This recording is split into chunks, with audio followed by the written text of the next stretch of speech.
Welcome to the Vine United Methodist Church. I'm Sean Stanfield, one of the pastors of the Vine. We're so excited that you're journeying with us in this new series. And again, here it is, first of the year.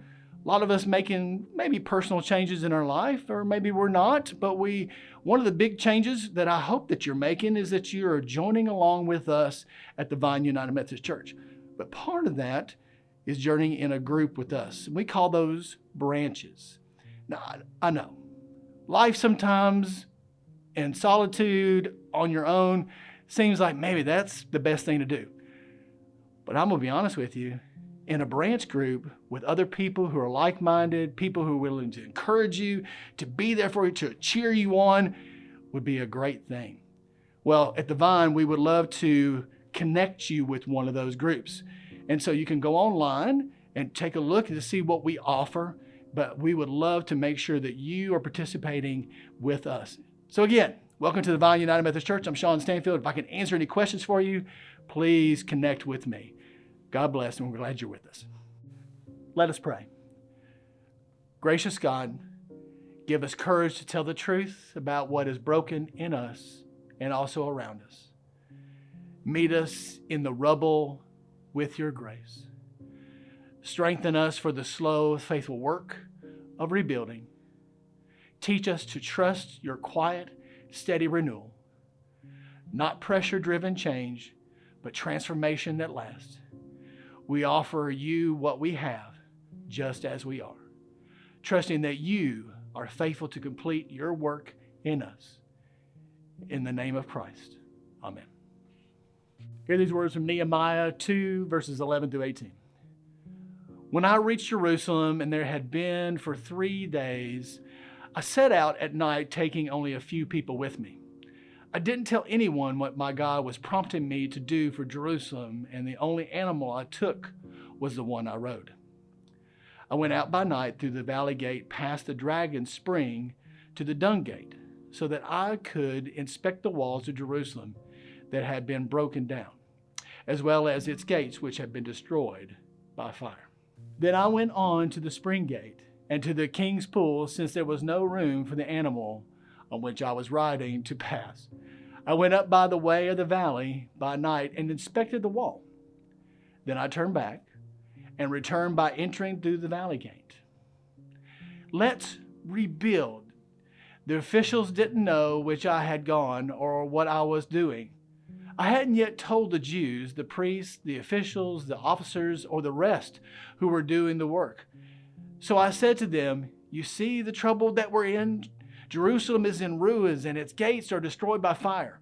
Come, let's rebuild the wall of Jerusalem so that we won't continue to be in disgrace. I told them that my God had taken care of me, and also told them what the king had said to me. Let's start rebuilding, they said, and they eagerly began the work. This is the word of God for the people of God. Thanks be to God. We're in this series, Start Where You Are. It is a series exploring a deeper kind of renewal, one that isn't based on resolutions or pressure or new year, new kind of me, expectations. We're at the third week, and honestly, by the third week of January, many people are already tired of the new year. The optimism is kind of faded. The resolutions are fraying.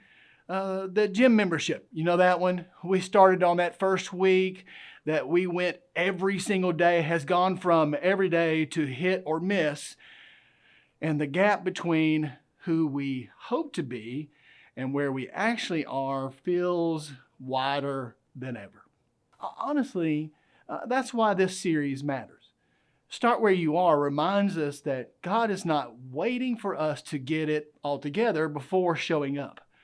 God meets us right here in our honesty, our weariness, our unfinished, and guess what? Not so polished lives. Last week, we talked about honoring the ground we're standing on. This week, we go one step further, because sometimes renewal requires more than rest. Sometimes it requires rebuilding. And let's be honest, rebuilding takes courage. Courage begins with an honest assessment of where we are. Well, let's think about the scripture passage from Nehemiah 2:11 through 18. It says, "When I reached Jerusalem and had been there for 3 days, I set out at night, taking only a few people with me. I didn't tell anyone what my God was prompting me to do for Jerusalem, and the only animal I took was the one I rode. I went out by night through the valley gate past the Dragon Spring to the Dung Gate so that I could inspect the walls of Jerusalem that had been broken down, as well as its gates, which had been destroyed by fire. Then I went on to the Spring Gate and to the King's Pool. Since there was no room for the animal on which I was riding to pass, I went up by the valley by night and inspected the wall. Then I turned back and returned by entering through the valley gate. The officials didn't know where I had gone or what I was doing. I hadn't yet told the Jews, the priests, the officials, the officers, or the rest who were to do the work. So I said to them, 'You see the trouble that we're in? Jerusalem is in ruins, and its gates are destroyed by fire. Come, let's rebuild the wall of Jerusalem so that we won't continue to be in disgrace.' I told them that my God had taken care of me, and also told them what the king had said to me. 'Let's start rebuilding,' they said, and they eagerly began the work." Nehemiah arrives in Jerusalem with a calling on his heart. But he doesn't just rush into action. Scripture tells us he goes out at night and quietly just surveys the damage. The walls are broken, the gates are burned, the city is vulnerable. The key is he doesn't minimize it. He doesn't spiritualize it away. He doesn't pretend things are just fine. What Nehemiah does is he looks honestly at what's broken. See, this is where courage begins, not with bold action, but with truthful awareness. This is a harsh reality. Many of us would rather avoid this step. We'd rather rush to solutions, or we would rather distract ourselves, or we might even rename the brokenness as just the way things are. But here's the key to renewal. Always begins with truth. Psalm 51:6 says, "You desire truth in the inward being." God is not offended by your honesty. Or I feel God having the moment of seriously and giving us that look is by our pretending. You see, courage looks like saying, "My relationships are not what they should be," or "My spiritual life has been neglected," or "I'm exhausted and I don't know how to fix it," or "Something in me needs healing." Can I be transparent with you? If we never name what's broken, we can't rebuild what matters. But here is what I love. God meets us in the ruins, not after the repairs. I want you to notice something, and it's something important. God does not wait until the walls are rebuilt to move. God meets Nehemiah in the rubble. This is good news for us. God does not say, "Fix yourself and then I'll help." God says, "Let me meet you right here." 2 Corinthians reminds us that even when the outer life is wasting away, God is doing something deeper within us. Renewal does not mean erasing the past. It means trusting God with what remains. I know.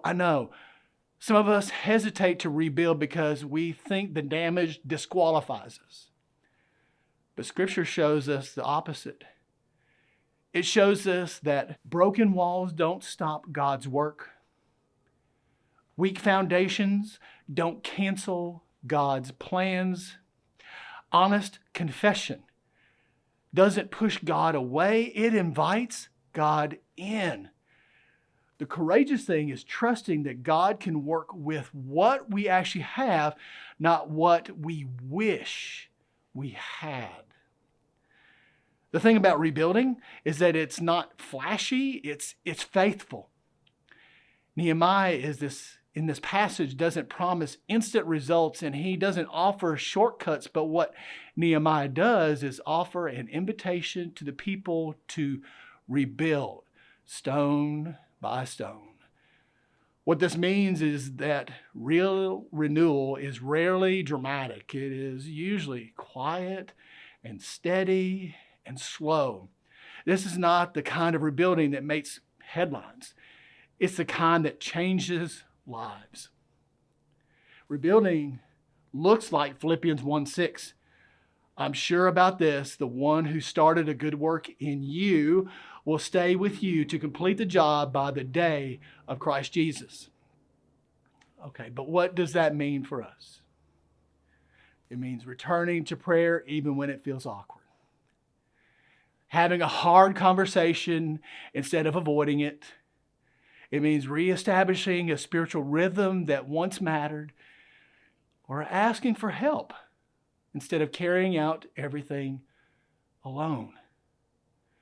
Courage is taking the next faithful step. But guess what? You're not doing it alone. Nehemiah was not rebuilding alone.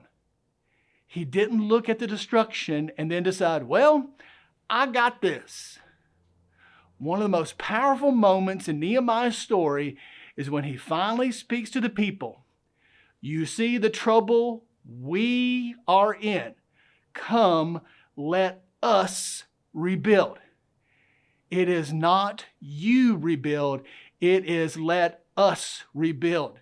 Renewal is personal, but it is never meant to be solitary. God often restores us through community, through people who remind us of truth, carry hope when ours runs thin, and helps us stay faithful when rebuilding feels slow.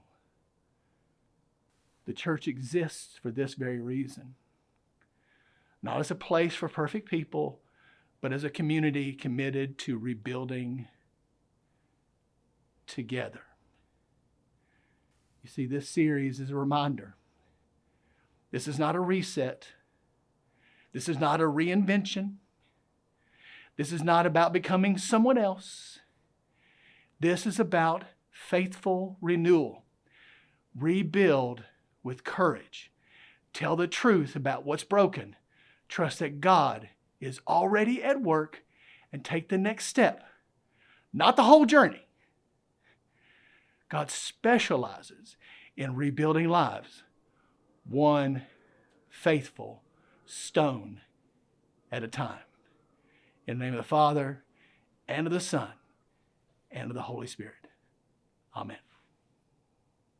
Faith isn't meant to be walked alone. Our small group branch is a space to connect, grow, and be real about the journey of following Jesus. Each week, we come together to reflect, ask honest questions, and support one another in our walk with God. If you're looking for community, encouragement, and a deeper connection, this is your invitation. There's a place for you in our small group branch. Let's grow together.